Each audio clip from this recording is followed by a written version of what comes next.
Market's been on a tear. Are you worried that they've gone up too much, that they're making new highs and it's freaking you out?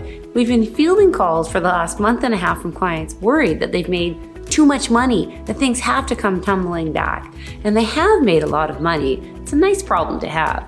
It's easy for your fears and anxiety over negative chatter in the news to bleed into other aspects of your lives, including how you invest. There's a few key points that you need to be aware of before you make any decisions.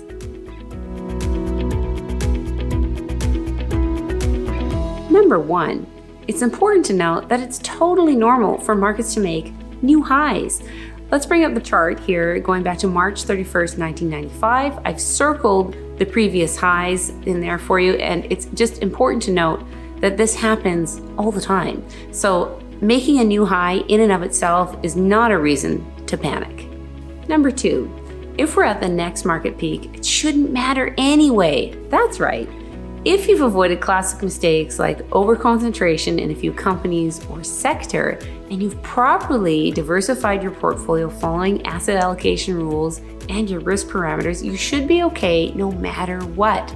Proper portfolio construction by design is made so that you will do well during the good periods and you'll weather the bad and the ugly. If things have gone up a lot, trimming and rebalancing is an important part of maintaining a healthy portfolio, and I don't know anyone who went broke taking a profit.